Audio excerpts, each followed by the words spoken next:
Just a couple of weeks ago, President Obama announcing he's normalizing U.S. relations with Cuba. And now, in an interview with NPR, the president's saying he'll never, quote, never say never again, to a U.S. embassy in Tehran. Is this how the president should be handling our enemies? Fox News strategic analyst Lieutenant Colonel Ralph Peters joins us now. Colonel, it's good to see you. Good to hear your opinion on this issue. What do you think? Should Iran still be a terrorist nation deemed that way by the president, or should we start normalizing relationships as the president's trying to do? Yeah, well, certainly Obama loves his enemies, but you know this is a president with an incredibly bad, tragic strategic dating history. I mean, he started off, he wanted to date the Islamic extremists, the Islamist fundamentalists with his Cairo speech, etc. Hey, that didn't work out. Then he lavishes gifts on Karzai, ignores Karzai's infidelities. That doesn't work out.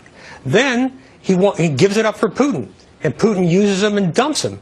Now he wants to romance the Castros in Cuba and Iran, and you know, he just lurches from one abusive relationship to another, and that's the only way I can really put it. But no, of course Iran's still a terrorist nation. Of course it is. And his policies, or what passes for a policy, Senator, it is tragic, because on one hand, he's letting Iran talk us to death while Iran continues to pursue nuclear weapons.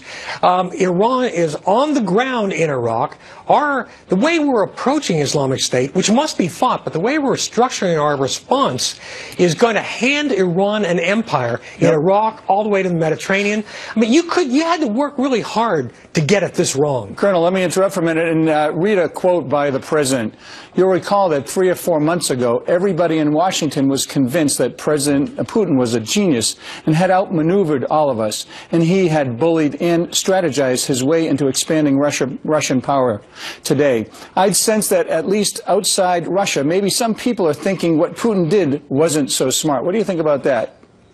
I think Obama shouldn't take a victory lap on this one just yet. And well, especially what's happening with Ukraine, with Crimea. Right. This is mission accomplished. And, you know, also Tom Friedman should sue for plagiarism because Obama lifted his lines. But look, Vladimir Putin is going to be the head of state in Russia long after Obama has been consigned to the ash heap of history. Putin is suffering a setback. But he's not a Washington milquetoast who just quits. Putin is in this for the long term. And if you follow the Russian media, he has created an alternative reality for the Russian people. He's sort of Al Sharpton with nukes, creating this cult of victimhood for the Russian people. And there was an old retired Russian foreign policy advisor declaring in Komsomolskaya Pravda, one of their main papers, declaring that Americans want to put Russians on Indian reservations. It basically confine them to the equivalent of an Indian reservation. Yeah. He doesn't understand Putin. He doesn't understand Russians, and we shouldn't be surprised because President Obama, unfortunately, also doesn't understand the American people.